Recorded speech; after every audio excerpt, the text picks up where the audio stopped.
Moi nangai awana mokili na pesi yango na maboko na yo Yawe salela yango Moi nangai awana mokili na pesi yango na maboko na yo Mesdames et messieurs, fidèles téléspectateurs, nous revoilà une fois de plus sur votre chaîne Kikas Pro TV. Je suis bien évidemment votre humble présentateur Dea Dizolé Leluzolo Deo Gracias. Sur ces plateaux, je ne serai pas seul, je serai accompagné par des confrères dont vous allez découvrir après ceci. C'est ainsi, nous demanderons à la régie de nous balancer la sauce. Disciple Herman, à vous l'antenne. On se retrouve après ceci. Kikas Pro TV. Kikas Pro TV.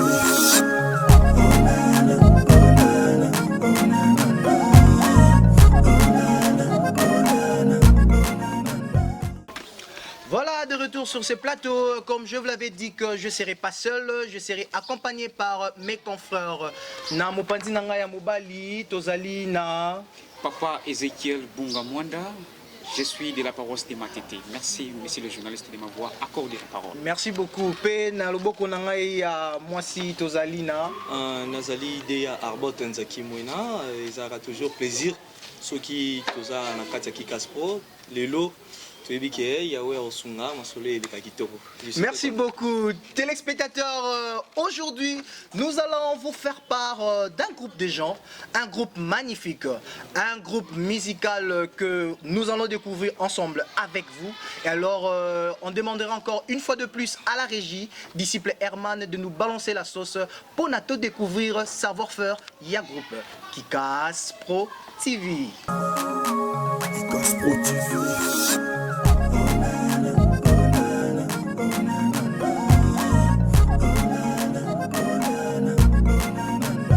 Chulululu, chulululu, chululu, chululu, chululu, chululu, chululu, chululu, chululu, lulu, ah, chululu, chululu, chululu, chululu, chululu, chululu, chululu, chululu, chululu, lulu.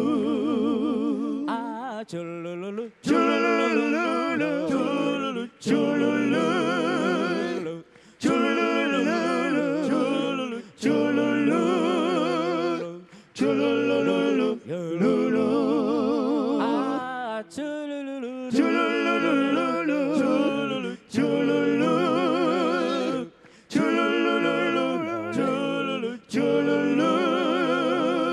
chululu, lulu. Kikas Pro TV.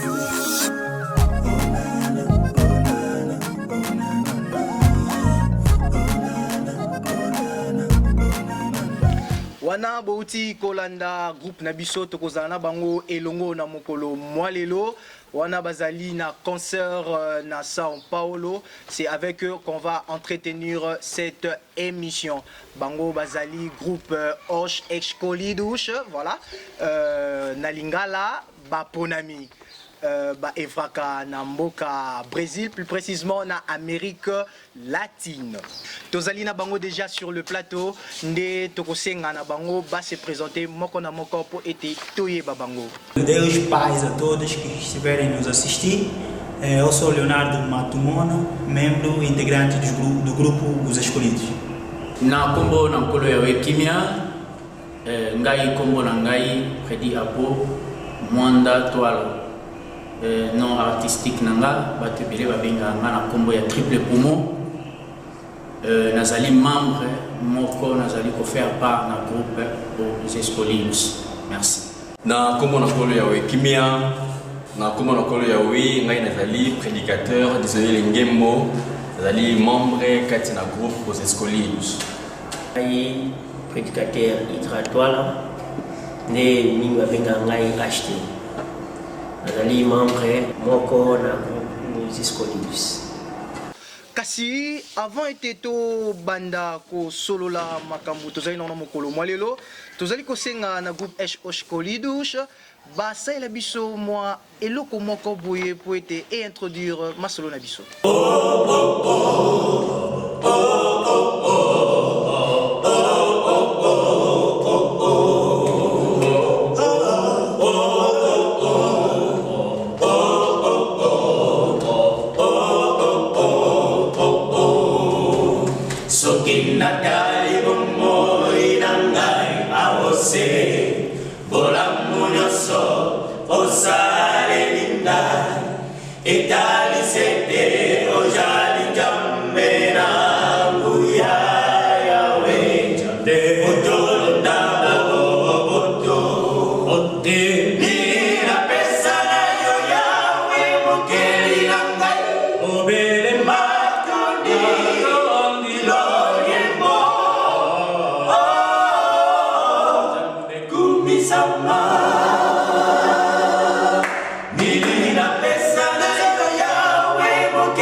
Kitoko ya groupe Nabiso H Colidouche groupe Baponami.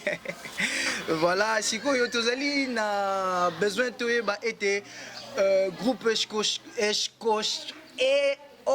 Colidouche. Voilà. Vous comprenez, hein, nous ne sommes pas de Brésiliens, donc on essaie quand même de s'adapter na langue. Voilà, toke na nenga mukuse groupe Baponami. Bo yebisa biso historique ya groupe Nabino bobanda lolenge kani pe bobanda mbula nini bandeko ya Kikaspo TV bayeba oyo vous escolhidos bandaki bongo na année 2013 en 2013 wana biso be ngai na kutaki na Angola na komaki awa na Brésil tukutaki pe ngomba ezalaki déjà bato pe bazalaki déjà kusala ma activité mais neti format oyo ya koyemba na quartet sans instrument neto bandaki na ndako kaka na ndako tellement pelo osa ezalaki te na début na biso wana tokani na ndako et puis tina ba église tokani osenga mo ba intervention na ba mo ba manifestation église ba soirée tokani ko osala mo ba koyemba na ba activité wana nde ebandeli nyonso ya groupe Escolido ezalaki bongo na nzela wana ezalaki ebandeli ya groupe Nabiso Baponami. Je sais pas Arbot si vous avez une petite préoccupation concernant le groupe. Non, comme on a oui, préoccupation à Makassi parce que on est en train de nous suivre de partout. Comme la biso vraiment téléphone coûte comment planter parce que c'est pela qui ming bazela qui vraiment groupe ya H Colidouche to zalana bango elongo mitune ezoya to romeka ata to ko 600 nyo sote mais to romeka composé oyo to zali na yango na nkombo na kolo ya we eloko zo déranger bato makasi je sala bato makasi comme on a groupe ya bino boy bato ni ba eloko nini musique ezo sala na kati ya vie na bino to place nini musique okipaka na kati ya vie na bino na nkombo na kolo ya we musique pona biso d'abord zali passion depuis bon mois na biso tobanda koyemba déjà na ba chorale junior to na koyemba déjà pour ça wana ya koyemba ça qui depuis kala et tout pousser tozokola toujours na yango et comme tous appelé ba cassessiste monsieur na biso ali ya propager message kwa KCC pour que eyebana na part na biso moni que na nzela pe ya musique ekosunga biso mpona totalisa komona yawe epai na bato comme tozali passionné vraiment la musique tomoni yango mpe kozala moyen moko pour que aider biso to propager message ya KCC. Donc musique eza vraiment na place moko ya makasi na mitema na biso kozali passion tobanda yango depuis bomoi na biso tokoli na yango nakoloba bongo. Merci natondi bino botondi mingi mpona yano. Question na ngai ya mibale ezali groupe na bino ezali partout tozoyoka yango ezobeta makasi ezoya vraiment nde tolobaka awa na kini makambo vraiment ezali na kati ya groupe. Question oyo bandeko batuni ezali boye kombo ya Osh Escoli Douce elakisi nini? Bakombo ezali ebele mais bino boponika Osh Escoli Douce elakisi nini? Et puis pourquoi botie yango comme kombo ya groupe? Bandeko bazolanda biso balingi bayeba pourquoi botie kombo wana elakisi nini? Kombo oyo uzeshkolido ndenge traduction yango na lingala mpona compréhension ya bato nyonso eza baponami. Kombo yango ebotama ntango tobandaki ndenge nalobaki na liboso kuna na histoire ntango tobandaki tozali na mpena na kombo te tozokende tozoyembaka me tozalaki mpena na kombo moko te oyo ebanda koidentifie biso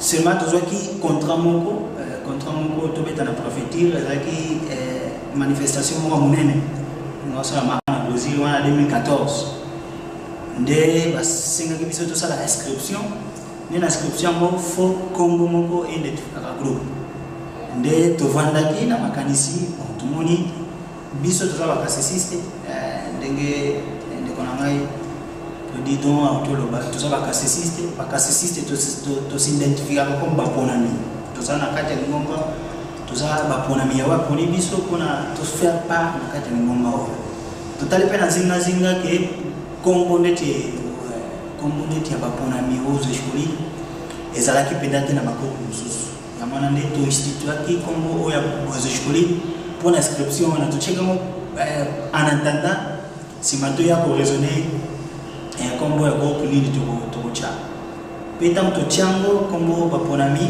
awa na ndenge toloba portugais awa na brésil etikali uzeshkolidos tomoni mpe ke ezwaki mwa ampleur ezwaki mpe mwa impact moko boye yango wana totika yango toinstitue yango na réunion ntango tozongi tolobi te kombo na biso ezali uzeshkolido mais d'origine nango eza mpona biso toza bakasesiste ezali baponami na yawe tozali tobengami mpona kosala mosala na yawe tozwika kombo wana yango totya kombo na biso ya groupe uzeshkolido.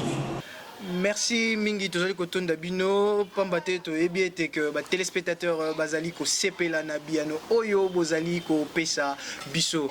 Papa Ezekiel, je sais pas aussi ce que vous allez na ba question pour groupe Nabiso Baponami. Ah oui, merci vraiment, messieurs les journalistes d'Isolélé. Et je suis vraiment très épaté, très content. Dengue Mandeko Nabiso, cher cassessiste et musicien, Dengue Bazo Pesa, Nzembo Nabango, Dengue Bazo Pesa, réaction Nabango, réponse Nabango Namituna Nabiso, nous a vraiment épaté. Maintenant, il y a une question qui m'est là arrivée tout de suite, quand vous parlez là, c'est une question mirobolante. Donc je crois que quand il chantait, il y a une question. Parce qu'il y a souvent mais question oyo na vraiment la besoin de poser bango. Donc aujourd'hui vraiment je vais avoir l'opportunité de poser cette occasion de poser cette question. Alors la question est la suivante. Quelle a été la première chanson que vous avez composée de la création de votre groupe? Et voudriez-vous nous la chanter s'il vous plaît? Na komo na nkolo yawe vraiment na sepeli makasi na moto na oyo pona kopesa nzembo na biso ya liboso na groupe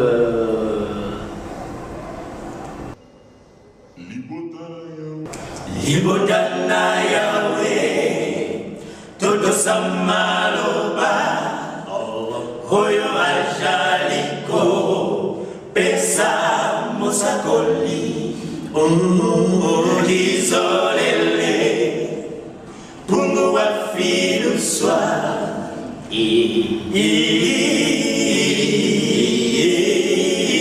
Isaac Bona yango Bomo ya seko Hebongi sela biso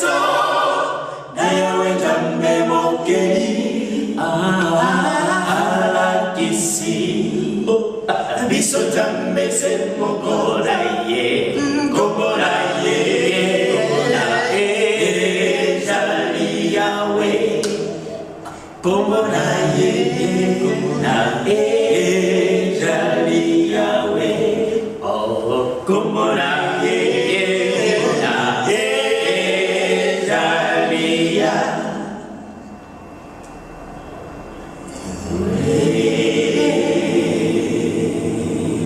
Vraiment, oh, ils ont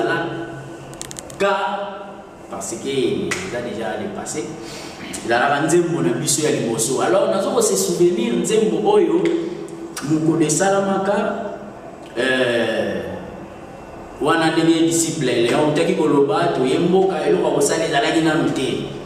Tofanda biso na ndaku ndenge ezalaka kaka disciple Léon parce que tozalaki même près donc près de ça immeuble voilà. Alors on va dire ngamu mususu biso pe ngamu mususu.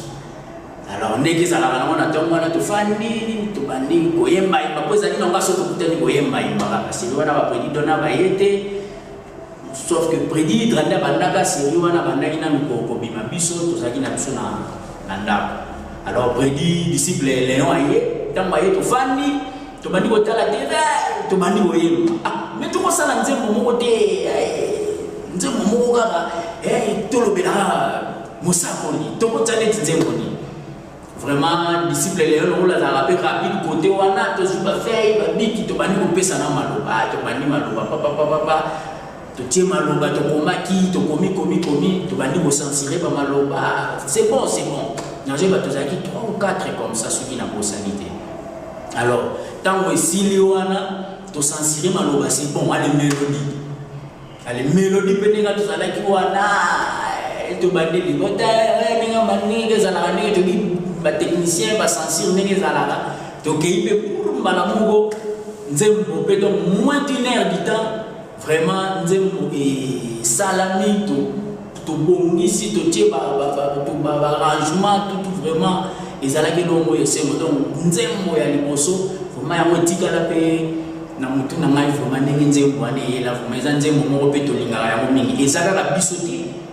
Tout le monde a un peu moins au cas où ba chonyo sotokendara ba mindele ba senga la nzembo wana malgré la signification on a ndenge to pesi la bango explication nango ba yebi malobeza na nzembo wana mais parmi ba nzembo oyo ezala soki bazobengisa bino boke na shomo ko boye ba webisa to nzembo wana ezanga te vraiment eza nzembo moko pona biso eza ndenge to lobaka nzembo moza vraiment historique ya groupe et donc chanson moko fétiche ya groupe oyo donc partout au Kendara ezanga te ata to yemba 4 wana ezalaka toujours ata ya suka donc vraiment histoire ya nzembo na biso ya liboso ya mwana na commissaire Libina. Merci beaucoup.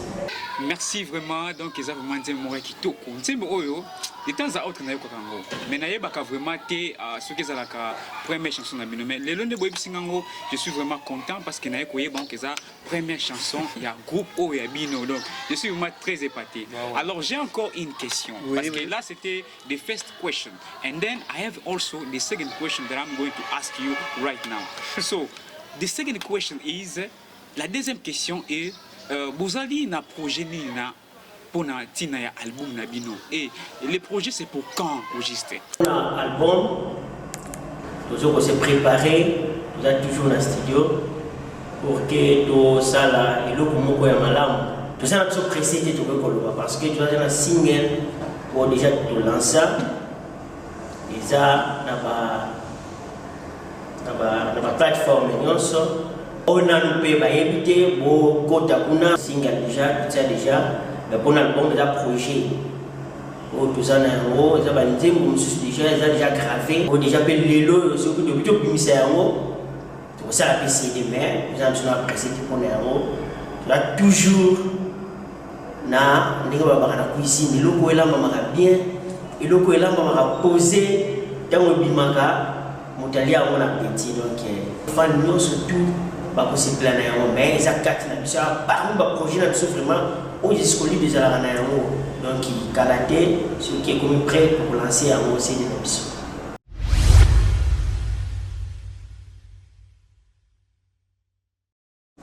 Na comment on a coloré pour la question il y a la soirée oui tu me rappelles la soirée Et ça que tu es mon soirée mon souci image rende limité pour que bande bon mon yango mais biso à na Brésil la soirée c'est les cas to yemba mais ce que peine de comme ça on dit que c'est comme on va organiser soirée na bon bazan besoin pour ce que nous va yemba so après c'est biso invitation to ko na biso la possibilité roya après c'est nous bozali on peut comment na yango pour la toya mais tous en action vraiment prêt. Il y avait vraiment la soirée. Ah, puis tu y es dans la soirée, bien que les matchs sont limités pour mon aïe. Mais nous coupons pour mon que on a la soirée musicale, pour ça, nous avons besoin que tu sois yemba. So, on va ici, so, tu es dans biso non, mais ça pour mon yemba pour la soirée. Merci beaucoup na Biano Bozali Kopesa Biso balandi ya Kikas Pro TV vraiment Bazali Kolanda Bino na boke binyonso. Mais tango bozali koyemba ndenge bobanda bozoyemba boza ko évoluer sikoyo toyeba nani azali auteur compositeur ya ba nzembo na bino. Ouais, vraiment question yo nani parmi biso aza compositeur ya ba nzembo. Je crois que mon tour est simple. C'est vraiment simple et bien clair.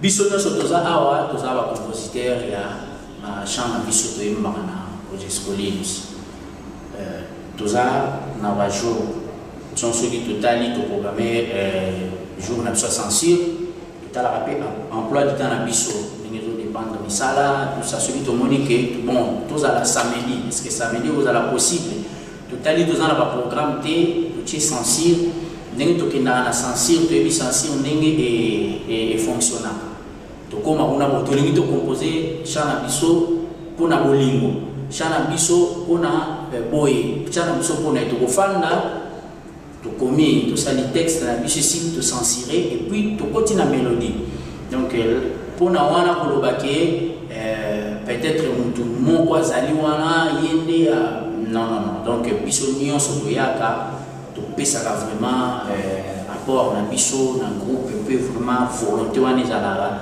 Moi aussi bon mon abanzembo ya malamu zo bi mana groupe ezali vraiment effort na biso nyonso ya monde sala raki to composer banzembo na groupe donc biso nyonso toza vraiment côté wana makasi pour na composer banzembo ya groupe na biso. Merci. Comme on a eu pour bakisaka ndenga lobi eza penja bongo toza na ba jour ba sensible to sala ba composition ya mona que banzembo na biso pour nous tous nous ça sera nzembo asa na caché moko so nzembo muta place moko asa na style ninga kendela yango na nzembo biso za moni bukani ya moko to ke place donc so yo nzembo ye bate eko kino osukela wapi pour eza idée ya bate belé sangani mayele oya pesa kuna donc inspiration uti kuna donc to négligera inspiration ya mutu moko te to ça na compositeur officiel na biso tout ça va compositeur officiel biso tout ça na moi likolo to chana na kata nzembo tamusuma mimi tamusuma moi mélodie mo boye tamusuma le global ezalaka toujours bon nzembo na biso nyonso ko to composa ezalaka toujours na lignage wana donc on a lokolo prédit donc le boko ya prédit po tamusuli toyi disciple le bomu tamusu ya prédit acheté donc ils aura toujours bon il y a moi ça les compositions donc tous aura toujours na lignage wana ça la composition collective c'est bon. Ouais, merci beaucoup. Oui. Justement, désolé, question moko yelinga na oyo bandeko na biso. Vous avez la parole. Question nga ezali boye. Ngina tuna. Na ba objectif au bouti kopesa biso sûrement bo raconter qui ba difficulté. Est-ce que beaucoup yebisa biso ba difficulté nini bozwa ki ne bandeli to ba difficulté nini ezali si les lots yo bozo rencontrer pour bato nyoso ba olanda biso ba yeba. Voilà le problème oyo groupe na biso ba ponami et kutanaka nango depuis évolution na bino et bandeli ya groupe na bino évolution na yango ti plus bozali ba difficulté nini oyo bozanango pour na balandi na biso balanda yango ezali question préoccupation oyo papa Arbot a posé. Bon pour na mutuna oyo toyebi bandeli nyonso na vie difficile biso pe tozala libanda na yango te la réalité donc bandel na biso ezalaki mpenza pasi. Mpenza pasi premièrement que tozalaki na sei na kati ya lingomba mais projet posa ezalaki kobimisa yango libanda mpe ya lingomba bato mpe mosusu bayebi ntango mosusu eyebene te bayoka biso mais tozalaki mpenza na accès totalité ya baspace ya baconcert donc tozalaki na yango mpena te basho mosusu nayebake biso mongo donki na bambongo na biso poche toke toloue car toke kuna tokesala show bapesi bino mpe eloko te bozongi mais nyonso wana ezalaki ntango moko ya sacrifice donc ezalaki mpenza mpasi eloko ya liboso accès ya baplace ya kobeta tozalaki mpenza yango te ti na lisumu na yawe mpe malembe tokomi koyebana bato mpe bakomi kodécouvrir biso bakomi omona biso mwa différent style tozoya nango eza mwa différent et puis tokomi koganye baspace tokomaki mpena na ntan moko que chaque semaine chaque mois tozanga na concert te mpe alire yango mpe tokinda nango ti kino lelo chaque mois ya basungaka tozalaka toujours na bashow ya kosala tozalaka toujours na baémission tolekaka na batv awa donc toza mpenza na routine moko musicale ya mwa bien mais na ebandeli ezalaki mpenza très difficile actuellement nakoki koloba musicien oyo bagroupe ezalaka toujours na baprojet silaka te ntango mosusu oza na studio mais sikoyo préoccupation na biso mpenza eza ke toza na studio toza na mposa tosala eloko moko ya malamu mais nyonso esengaka mwa baku mwa bagage tondi balobaka na portugais ezalaka donc mais ya bazosunga malembe tozosi organise na mwa basho tosalaka mwa finance mpe ezali directeur ya finance azali tozoyeba ndenge nini ya kotambola na sikoyo eloko na biso mais nyonso ndenge nalobi na libandeli début nyonso ezalaka mpasi toza déjà na katikati tozomona ke évolution ezali mpenza malamu donc yango wana nakoki korépondre na tuna oyo merci. Voilà, fidèles téléspectateurs, on a beau papoter avec le groupe Osh Eshko Lidouche. Tokosenga na bango sikoyo ba la biso acapella moko ba yembe la biso ba déjà acapella moko pour que tu découvrir bango lisusu makasi. Wena Tandi kumosi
sur ces plateaux après avoir écouté cette belle mélodie de la part du groupe Osh Eshko Lidouche Baponami.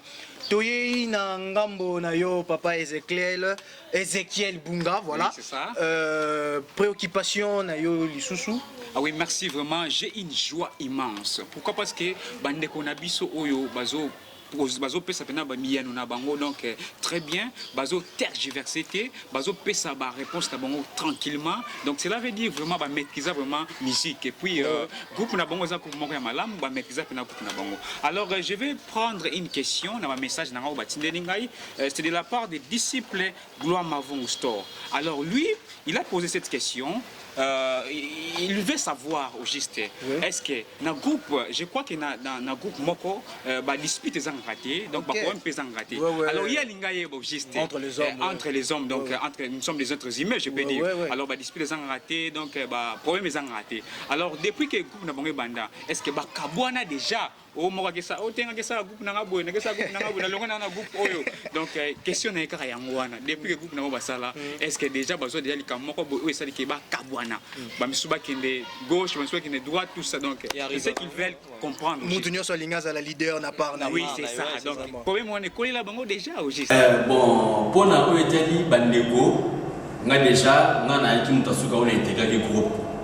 Pendant que nous avons vraiment groupe mingi. Nous avons groupe. Et tant que nous au Brésil, nous avons intéressé à intégrer le groupe.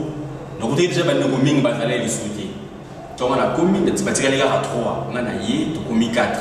Mais nous avons ils ont faute à temps, nous avons comaki, nous avons groupe les athées, nous avons classe, nous avons moi je base la sous opérationnel en groupe les arrêtés il y a un moment que nous mingi au moment là le avant au moment là on sauter le donc ça qui contenu à emploi du temps misala ikanga bango ba classe c'est là que pendant mon année souhaiter mais vous pouvez qui très bien quand on a intégré ambiance moi bien to continuer petit peu les lots et m'a posé qui est très bien donc on a gros par rapport à la question là il y a moi. La réponse au groupe Nabiso Bapesi, Tozali na Elikia était disciple Gloire Mavung Store, Aza convaincu na Yango. Sikoyo papa Arbot toepeli susu na ngambu na yo, soki okoki ko bakisa li susu mo ba pili pili na mungu atala kaka moi précisément na moni et que ndeto lobaka que la musique et l'art na ko nazomona sikoyo nde l'art yango awa vraiment ba ndeko na biso groupe na biso Osh Eshkolidouche bazo panza ligno ko bazo bimisa mosisa ya ndule papa Arbot olobinini justement na évité hein parce que nous sommes vraiment suivis na évité ceux qui bozo mona ba téléphone na tout ça on appelle tous en direct qui bazo na biso de partout ba musicien ba tindi biso tout na mutuno olobi vraiment et monsieur aussi la tête sans que tout na vraiment mutuno présent très capital Marc Mazamba depuis ici disciple fils Pantou Edo Dizolele, Gauthier Mbombolo, musicien Ebenem, donc musicien basé belé, on peut se baser tout petit bango bodé. Moutouni ezali boué. Parmi les musiciens Ebenem, monsieur Ebenem basali belé. Parmi les musiciens Ebenem, musicien Nini appelle ça une inspiration. Puis musicien Nini bo apprécier ka. Hein, wana ezali moutouni ba musicien ya Ebenem to balobi toto na bino. OK. Bon na kuma nkolo yawe ba musicien ya Ngomba tout se placa na bamonyo surtout to ebike ngoma na biso to zwali ka bowana oyemba ya ko composer banzembo mais sur totali biso to yana moi image moko boye ko ezala te na kati ngoma oya malgré tout ça la ramona ba chorale mais pour la to assumer ngo pena na public pe les banda ezalaka te donc biso pena to ya peut-être moi style moko ya moi sikana puis to bandaki ko s'inspirer mingi auto s'inspirer mingi na ba palata ndem bayaka na style wana bandana Congo bayaka na style wana koyemba 4 fois sans instrument ya na ndenge inspiration na mebiso na kata ngomba penda toza penza na musicien moko to wala bakete tozo inspiration pa na ye to ezate ke pona ko kitsa bango na baza musala moko to ko peka to yoka bango to kumisa bango pe mais inspiration pena na ngomba na biso to koloba toza pena na mission moko to s'inspira ka po toza na to ina moi style moko à part oyo déjà dans la kosala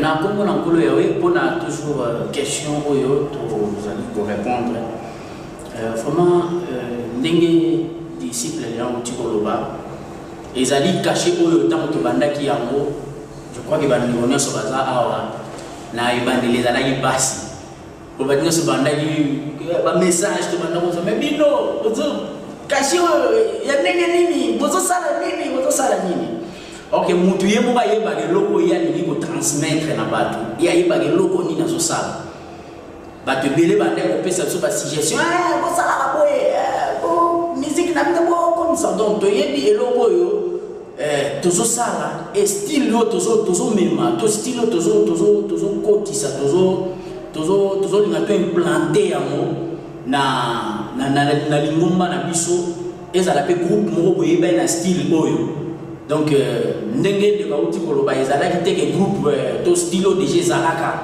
na lingomba na biso non na pas ba programme mais style oyo tozo ya no boye eza style moko ya sika oyo to kotisi na kata lingomba peut-être soki koyaka sima ekoya na ndenge ke to kotisi yango et to sale fort to botisa yango vraiment misisa peut-être bandeko mosusu pe bakoki kolanda donc eza style moko ezalaki nano facile te na début ntango tobandi koyemba ndenge bozoyembela ndenge nini me toyebaki eloko oyo tolingi koimplante et puis style na biso vraiment yango oyo ndenge kaka nde balobi ezalaki teke peut-être na église oyo soit ezalaki na bayaya na biso baza liboso bayembaka yango déjà mpe biso mpe toye non donc eza ke totalaka mpe ntango toandokola kosepela ntango totali quartet toza 4 et puis style lini tokokende nango ekoki komema biso vraiment tokende na style oyo tolingi koyembela donc totalaki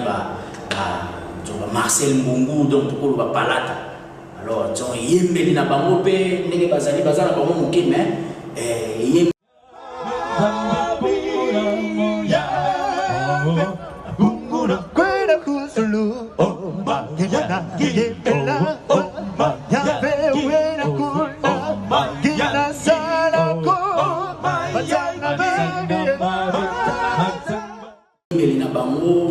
composition na bango to sepelaka nango elingi wana mpe biso vraiment tozolanda mais bandeko nyonso basalaka mosala na bango kitoko bayembaka kitoko na style oyo vraiment eza style moko tozwi mpe toye kokotisa e tokosala mpe fort to implante yango mpo bato bamesana na yango donc c'est ça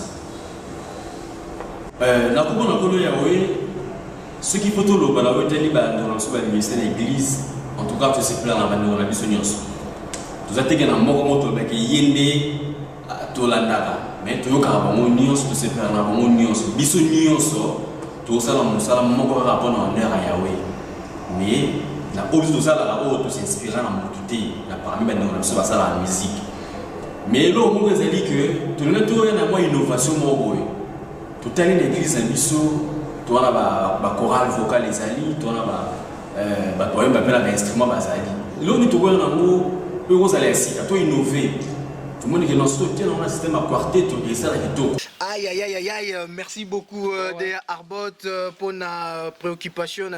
C'est vraiment du show sur ce plateau. Je suis sûr et certain que téléspectateurs Nabiso, Bozolanda, vraiment Naboke Bignonso, Ndenge Makambo, Pema Solo Yango, Ezaliko Kumbama. En tout cas, vraiment, Tokebi était prédicateur Apokumbu fidèle, Pe Lokola, Azaliko Landabiso. Nayango Tozoni Nangambuli Susu, ya Papa Ezekiel. Ah oui, merci Lissousou na Maloba, na parole accordée. Alors, dernièrement, nous avons maman Laetitia Mbonga et puis maman Séfarine Mpitou. Okay. Alors, mes chers musiciens cassistes, vous devez savoir que vous êtes concomitamment suivis par beaucoup de gens. Oh. Alors, maintenant, j'ai une question à vous poser. Et ma question, il y a des personnes on a outil ko citer Bakombo na Bango. Alors, Bango Balinga qui baye ba juste na groupe. Ce qui difficulté y est problème y nani alendi sa cabine na groupe nani azalaka wana pona ko lendi sa bino vraiment parce que vous devez savoir que tout juste là vous êtes vraiment suivi par tout le monde alors question au donc vous devez vraiment répondre ça tout de suite. Vraiment le groupe Baponami motuna vraiment ya makasi yangwana vraiment eyelibino nani vraiment oyo azana ku kwikama makasi oyo azaka atali kambo eye azalaka makasi pona kolendi sabandinga vraiment eyano na bino eza primordial pona maman Séfarine Pitupe maman Laetitia Mbonga. Vraiment na sepeli na question makasi na ba moment difficile oyo azalaka makasi vraiment na groupe na biso pona ko fortifier baninga ezali biso nyonso. Ouais, pourquoi la lobby biso nyonso nakolo ba groupe biso na studio to ba salle. Et premièrement partout au Kenya to l'accès image ya lingoma na biso tant que ba cassiste et puis partout au Kenya ya moya musala na biso to bondela parce que tout ça ba salle et ça vraiment continue na biso to Kenya na mo partout. Alors pour na couper ça peu moi peut-être exemple à mokier na place la question tuni biso pour na couper ça na force na temps où tous à un moment difficile na ba jour mo to zaki na show tozo kende beta show menga na kende na musala tant na kende na musala le temps que baninga bakoma ki déjà bien avant bazozi là tout ça tozo benga na benga alors na musala tozo ki accident camarade na biso tozo ki problème na likolo donc akoya ki bukana biso biso tozala kana fala ki to sunga mais to koma ki na mo retard akoela ki bende likolo et bukana ki alors événement de salamaki moi na ngezala ki lisusu vraiment bien té mais toi qui na show na makasi ils aussi na fallait to que défendre le groupe tant na komi na ki déjà baninga bazala ki déjà na camarade ni to ba na vestiaire alors on déjà balati bazo zela ngai na peta na komi ba ne ba mona nga na déjà bati bon on est là moi ba vanti ba bani otumbola ba skin ba bani otumbola ba stay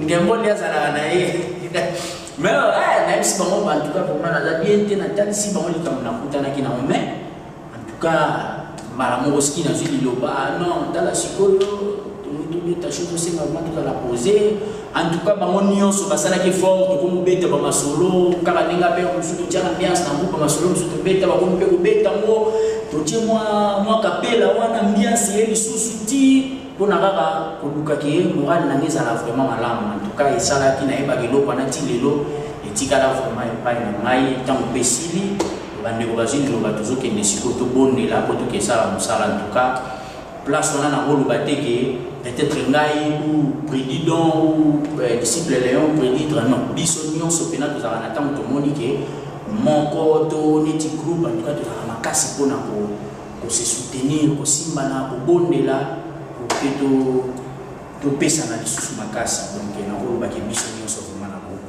merci Liloba eye na ngambo ya de ya Arbot c'est bongo groupe baponami question ezali boye parmi banzembo nyonso kosala toyebi ke bosali banzembo ebele oyo ezosepelisa biso ntango nyonso soki tozoyoka ezopesa biso sai mpe ezopesa nkembo lokumu epai na yawe parmi banzembo nyonso wana bosala nzembo nini oyo ebimisa bino na mokili nzembo nini oyo bobeta soki bino moko boyoki bobi nzembo oyo nde moto esala ye te biso toyebana nzembo yango ezali nini bon na koma na nkolo yawe mpona question ya nzembo oyo ebimisa biso oui, ça qui tout est bon. Ça première que moi on a vu sur les morceaux, les les bottes là Yahweh. Les anzembo moko parmi les anzembo yo ndenge pour dire pour la baki que chaque fois surtout que to yemba basenga moko les anzembo ye fokabiso yo elexa biso na shikoli baina image mususu baina yembele mususu par rapport ya ba et à place maintenant kende na activité maintenant kende na public to za nango au public balanda biso mingi part oya ngomba to ibali mais public na biso za mingi libanda de bamindele balanda biso trop donc chamwana yango benze yenza ki yango benze zala comme chant yo ebimisa les écoles o ebimisa les écoles na monde musical za libota na yawe donc on attend atau nalala ki ola musinga nganzembo na bide bitisa na uzala franco mala moko libakeza ni kota yawe na asike ma collègue na ngapi no bazana même réponse donc libota na yawe nde yiban sabiso yango peke na premier album toujours préparé yango to boaka yango déjà pour nzembo bomba ma déjà trop yango to boaka yango déjà mais to imama na forme moko pour moi différent pour tout le rap chaque fois innovation.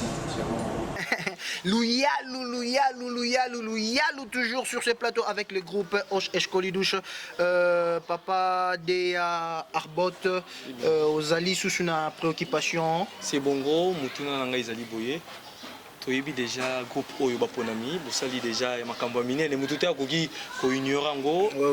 Là j'ai dit 50 ans moins groupe oyo et confirmé déjà baconfirmant conseil nini bokoki kopesa na groupe oyo ezofungama sikoyo nouveau groupe etant que ancien bato baumeli na mosalo conseil nini boko kopesa na nouveau groupe oyo ezobotama mikolo oyo po ete bango mpe bakoma bisika bili bokomi na komo na kolo yawe na oyo tali conseil mpona kopesa bandeko oyo baza na kati ya monde na musique bango bazobanda conseil na ngai ekozalaka ke tosala yango mpona honneur na yawe toluka bahonneur na biso moko te tosala yango mpona honneur na yawe et puis tozala patient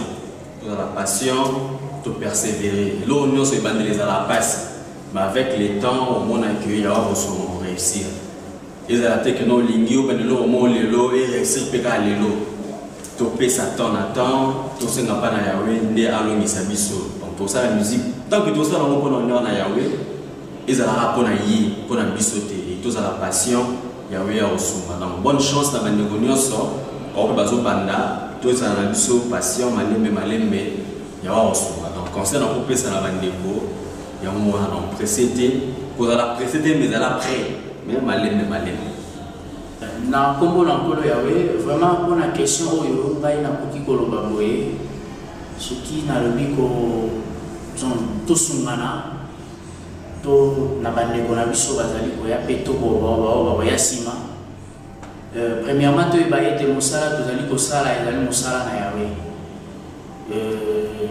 toyebi ete mosala oyo ememaka biso partout tokokende na balie moko koyemba mais totiaka yango na mitu toza basambeli totiaka yango na mitu peut-être na bagroupe tokozala basali bazali il faut kolakisaka différence wana ke tozali bato toyokaka liloba na yawe mouvement nyonso tokoki kokuta na bisika tokei il faut toyeba kogarde kibiso kinkulu na biso et puis discipline na biso tanke basambeli mosala oyo vraiment esengaka kosala yango na komikitisa soki komikitisa ezali okomona ete na molimo tokokola et puis na mosuni tokokola mpe lokola po ndenge toza kosoki komikitisa ezali te jamais groupe oyo mpe koki koumela boye eza nde komikitisa ongana kosala erreur bandeko bakotalisa ngai bakotalisa soki komikitisa eza te otieki yo likolo to otieki yo liboso ekozala mpasi yango ozomona peut-être bagroupe ebele eumelaka te mpona nini oyo alingi koyoka te oyo alingi kokita te mais soki komikitisa ezali botosi ezali omona ete mosala oyo tokosala mona droiture nyonso epuis yawa kosepela donc ndenge ndeko auti koloba tozala vraiment pressé te eloko nyonso ezalaka mpasi vraiment patience epuis kosambela mingi kolinga mpe mosala yango na komikitisa nde yawe akolongisa mpe akotombola biso vraiment conseil nakoki kopesa bandeko na ngai yango wana merci. Em nome do Eterno Deus, o conselho que eu posso dar a todos os músicos que estão a sair é só a música é uma arte. Para você transmiti-la, você tem que preparar ele como se fosse um alimento. Les années de bilo como eu preparei para batubalia, porque se eu preparer muito bem, sem pressionar para ali no subazuluba, o mundo aqui batutão recepcionar, batutão para o joiamo, o joiamo andando no sus. Todo mundo aqui ba grupo eu botar mal e me suspe bazar, bazula de campo sobre detalhe, me suspe uma precisa ali, a água vaca caiu canacaka. Objetivo na biso ya o yembe za teke pona biso to yeba na makasi biso de non to yemba ka pona ko pesa ke mpilo kumna yawe nde kutazana posa ya kembo wana pilo kum to tika nanu pilo kona de ki ya kingai ya kiyoso kindenge ni no musala yeba mo premièrement que osana objectif moko ya ko propager le wana yawe mais to propager amu ndenge ni batu mususu ya libanda bako se intéresser na musique na biso bako se intéresser na musique na biso so dezo sana na ndenge ya malamu na mélodie ya kitoko na ba composition ya bien na qualité de musique ya msuto bosa na qualité ya musique musique osali lettre na ndako créer mélodie oke na studio osali captation à voix osali édition osali masterisation na ngo ya qualité ya ndenge moko bien mpona ezala bien ntango bato bazoyoka ke otiki eloko moko oyo otiki yango na ntanda te ke oyeka ngo par 2 mois soki 3 mois non otiki eloko moko mpona oyokaka yango ti ntango yo kokufa etikali mpe ezokontinua kopesaka mpe mopele komu na yawe donc to primary mpe na qualité ya musique eza très important yango wana nyonso wana esengaka temps esengaka préparation tozalaka teke presse nabimisaka kaka nzembo ntango mosusu mpe tozosala ke musique na biso ntango mosusu ya bene bizosala down mpona nini ntango mosusu préparation ya bien eza te ntango mosusu qualité ya musique eza mpena bien te donc yango wana conseil ezalaka ndenge bandeko mosusu balobi paciência, tenha paciência, prepara o seu alimento para que as pessoas possam acolher de muita satisfação. Somente isso. Voilà, fidèles téléspectateurs, Toyoki, conseil Oyo, groupe Nabiso et Pessi. En tout cas, Tozali ko senga vraiment mingi penza Nabino baleki loko la bon, naboy nanga kotanga combo, kotanga combo pour na ba raison. Toyoka conseil pe to salela yango wana e komema biso vraiment Liboso. Voilà, fidèles téléspectateurs, Tozo Chité déjà na Souka ya émission na Bisso. Un message Koti Lisusu, voilà. Vraiment, Pesa Makamboza, vraiment na kati ya plateau Oyo. Le message est Koti de la part de Diaconesse Maggie Kinkela. Azana besoin ayeba na groupe nabiso Osh Eshkolidouche. Donc baponami soki bozalaka na sponsor. Soki ndenge bo travaillaka bongo soki bozana sponsor soki pe message ezali ya ko pesila na sponsor na bino. Na kombo na kolo yawe merci pour la question oyo. Vous escolides nous a producteur na biso oyo vraiment alandelaka bamakambo na biso mosusu oyo abetaka baporte baplace mosusu oyo eza baplace moko toyebi déjà oyo asine déjà bacontrat no bacontrat mosusu mpe tozwaka na batelefone komi na groupe alors biso mo toyeba ndenge nini ya kogere contrat na so eza show moko ou de show toyeba biso moko ndenge nini tokosala mais sponsor oyo ezaki basponsorizaka bino wana nde Voilà, groupe Nabiso Baponami, to komi presque na souka ya émission Nabiso, to lingi te bo pesa biso ba dédicace, moko na moko aye ba kotinda ba dédicace na ye epai ya batu oyo a lingi ko pesa mbote et puis tout consort. Na pesi d'abord kimia na ba kasesiste nyonso.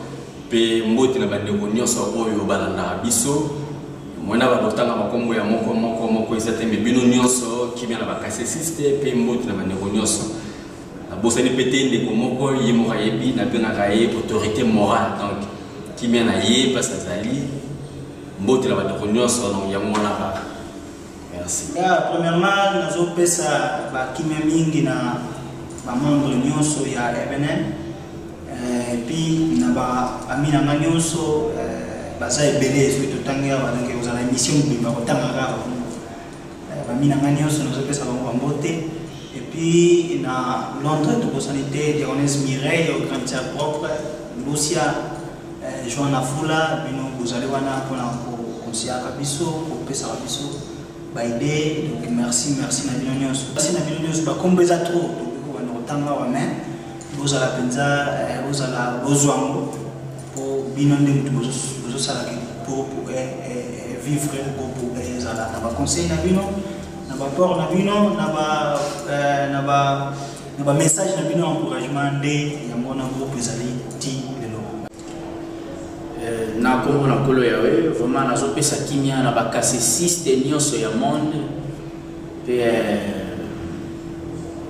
bandeko na biso mingi balandaka vraiment groupe na baconseil basoutenaka biso tout ça Maman Maggie je crois que toza kuna na Canada na kimia na yo Nabosani pété maman Mati et puis grand frère Nangai, le king, le roi David, na toi là, exaucé Mouzola, maman Loboko, vraiment Oumela, et nous ça la porte ça là. Donc, na lingi binotro, puis représentant légal Nabiso, révérend apôtre Wa Saouloa Malenso, Freddy. Na banandio servenem, puis famille, toi là donc la fort. Merci.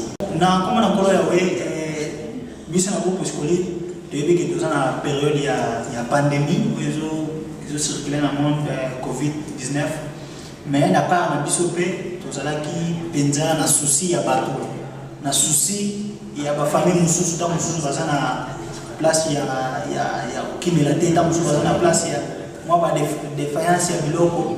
Mais tout ça là qui action moko, tout ça là qui show moko, show wana to annoncer qui na ba fanatique de biso, to joie qui peut moi biloko, to joie qui peut moi ba contribution na bango, ya mone to somba qui moi biloko kolia, moi ba provision pour kenda ko assister. Mingi na ba immigrant o bazoya siko ezaki pena foke, na ba migrant o bazoya siko na mboka o pena basana na place au Kimelate, musala ta mususu ça pena na moté. Ya mana moi aide wana ya social to sala ki kona ko visiter to chakelo ya mututé mais to sala ki moi police mais ba image ezali wana tango toujours kende pona ko distribuer ça est vraiment do sala social ça kaka na kati ya lingomba te non to sala ki penza to sana ba mi to sana ba collègue to sana ba ndeko mususu pe ba mona biso comme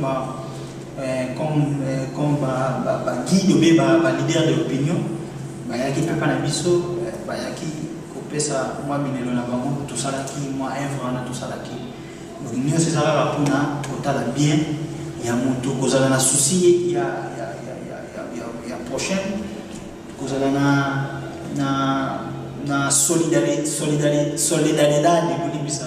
Ngala ya mo ikima cause na solidarité ya mon tout oyo aso tant souvent quoi traverser na moins difficulté ya mo na ko ko baksa comme na action ya groupe. Merci. Ba dédicace na bino et sili kokoma pamate ki Caspro TV ezali kolanda ma partout dans le monde. Sikoyo groupe Baponami bo pesa biso ba moment fort na bino.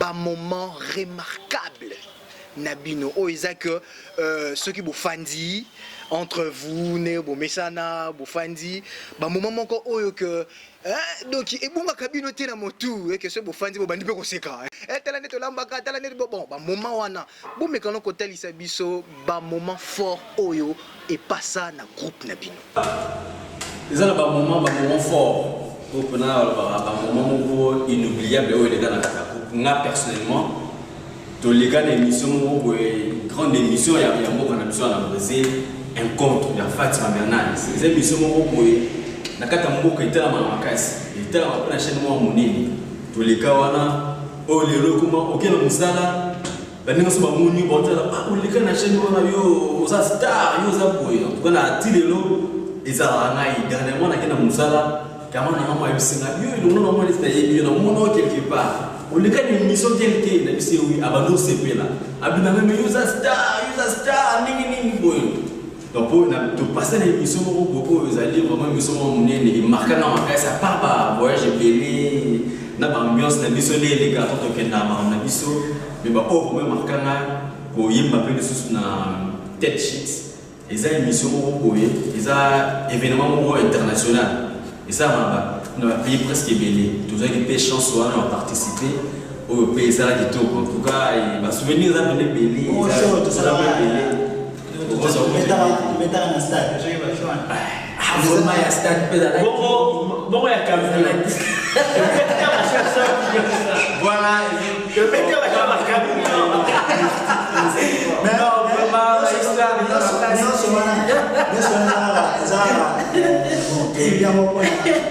je vais ça fouiller musala soko sala bien et on s'appelle que au kota na million sous canate au kota mais on affrontera mon beta là stade plein stade il y a plus de 10 000 il y a plus de 12 000 personnes beta vraiment et là on se souvient na eba basusu to kenda ki voyage moko na Rio de Janeiro to avion na to kende la batila to damati chapo mais chapo déjà biso déjà et puis on to kanga la pomba vient to kenda donc bakipa do ave bakipa so bien dit et puis tout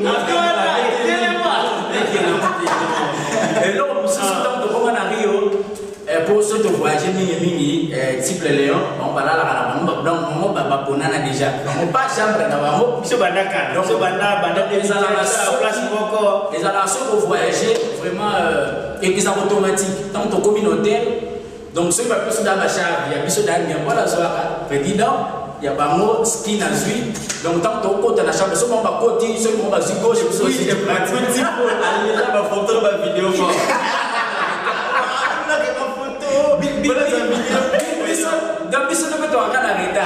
au moins dans un hôtel baninga déjà skin déjà on a aussi téléphone il y a tu na ba chambre ni la téléphone ya moi mais bino nini au moins biso kuna to quand on a reçu na ba photo to ça na biso to beta na soma masolo mususu et moi on a d'abord fâché et puis on est bandé mais tu fous dans la tête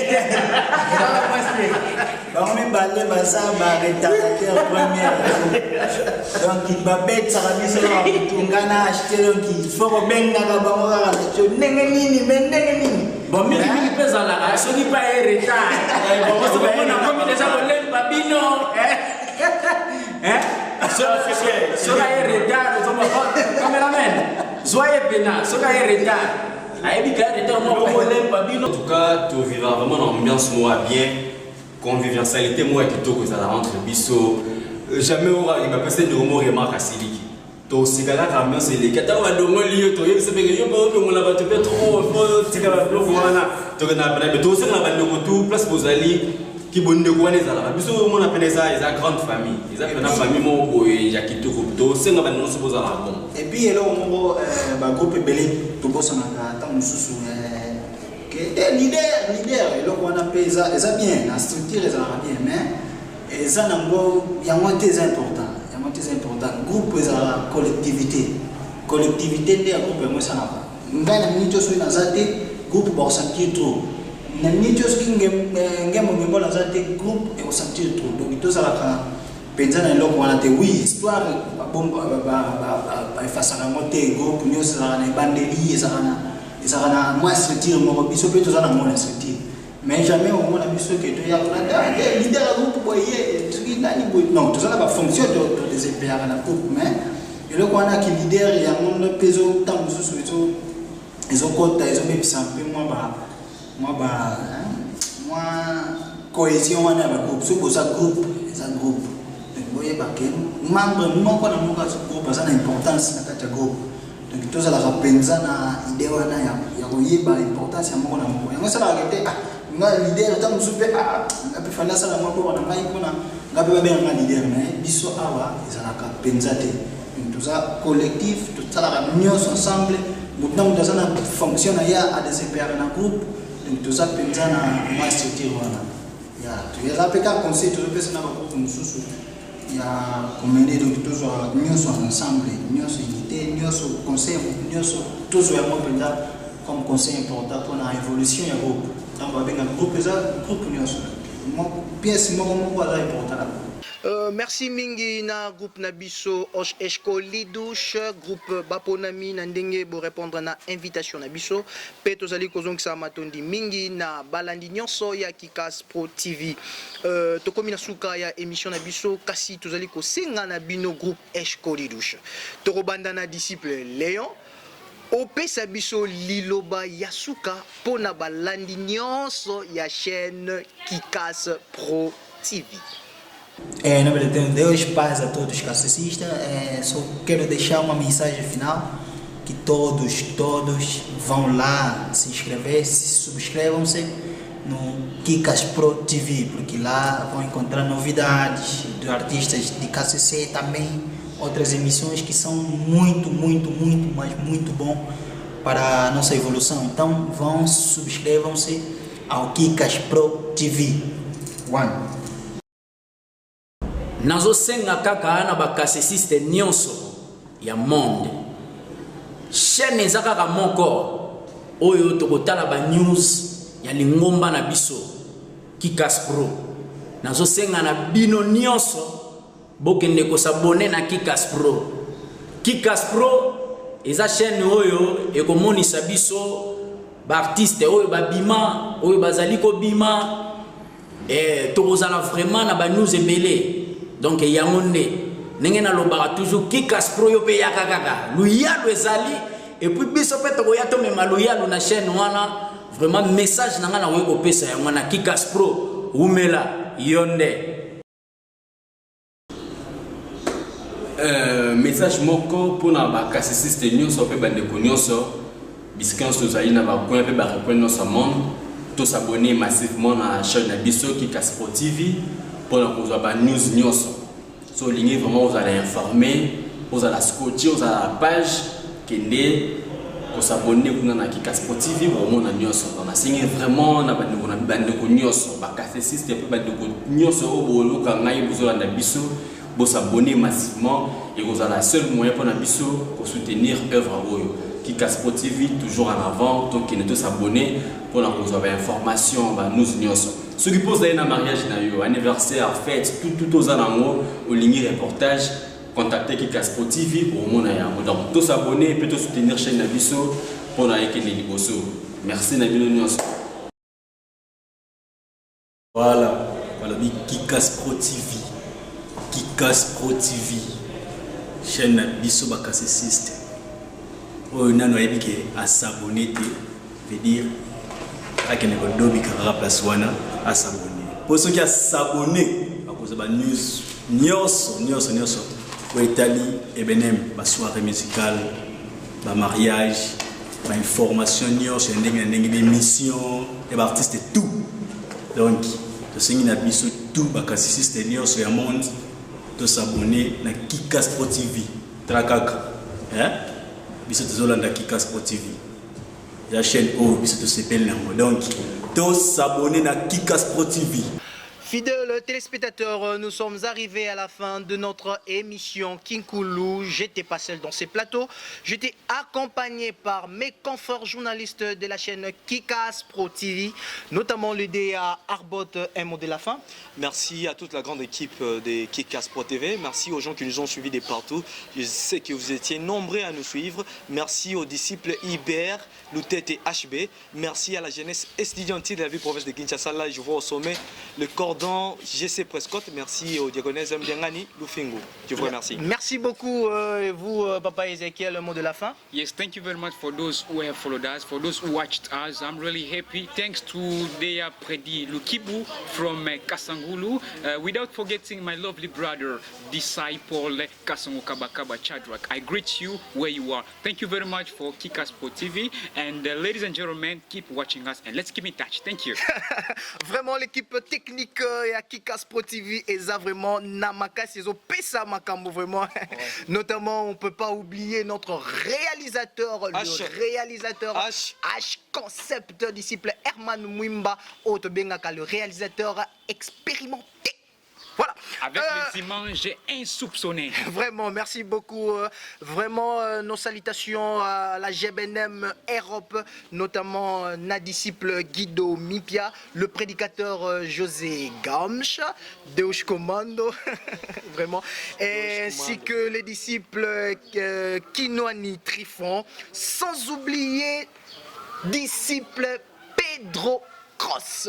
Yende azali wana pona ko servir biso nyonso na ba transfert d'argent na agence naie Cross Agence. Merci beaucoup.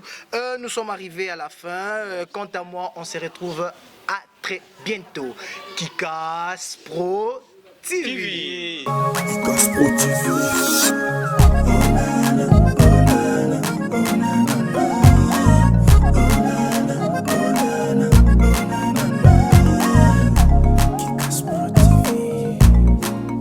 Everybody, let's subscribe. Oh. oh no, oh, oh, oh no, oh, oh no, hey, oh no, zibulila beto sito abunga. Chulululu, tuleka. Chulululu, chulululu, chulululu, chulululu, chulululu, chulululu, chulululu. Dr. Say, chulululu, chulululu, lulu. Ah, chulululu, chulululu, chulululu, chulululu, chulululu, chulululu, chulululu, chulululu, chulululu, lulu. Ah, chulululu, chulululu, chulululu, chulululu, chulululu, chulululu, chulululu, lulu. Ah, chulululu, chulululu, chulululu, chulululu, chulululu, chulululu, chulululu, lulu. Bomoy nangai awana mokili na besi yango na maboko na yo Yawe salela yango. Bomoy nangai awana mokili na besi yango na maboko na yo Yawe salela yango. Bomoy nangai hawana mokili na besi yango na maboko na yo Yawe salela yango. Bomoy nangai hawana mokili na besi yango na maboko na yo Yawe salela yango.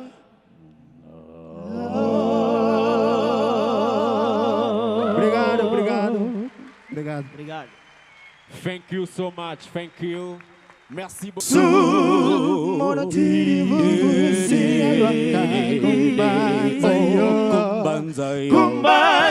oh my God, oh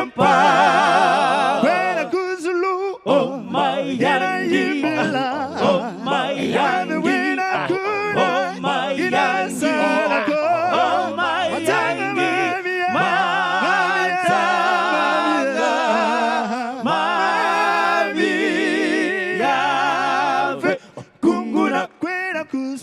oh my yana yimbila, oh my yana wina kuna, oh my yana sako, oh my yangi matanga,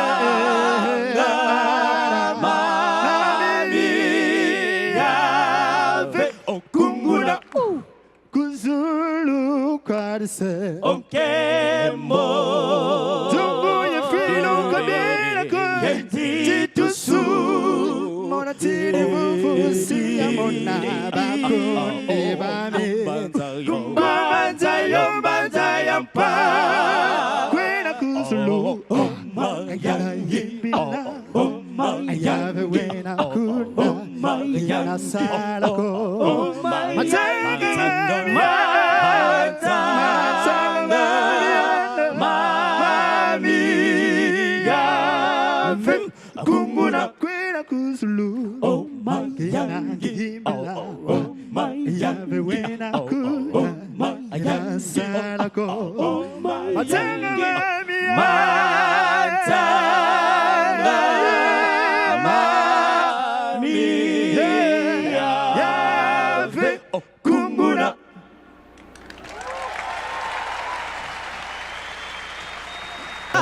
Biloko biso hajali mosantuna mosantu basaka nakana yete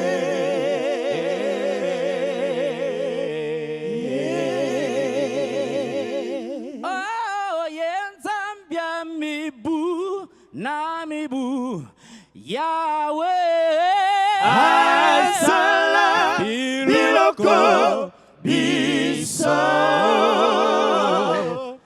Ajali, Mosantuna, Mosantu, Basaka, Nakana, Yete.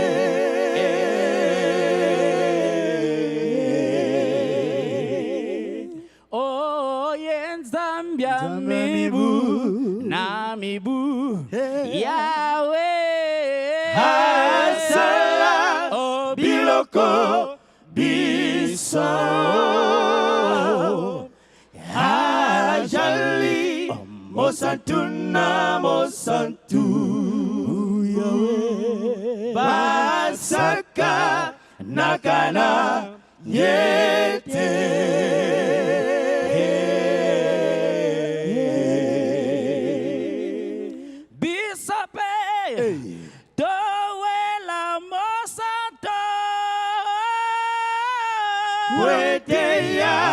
We azali mosantu baye baye baye bakosane la kaye pe basantu lokola ye azali mosantu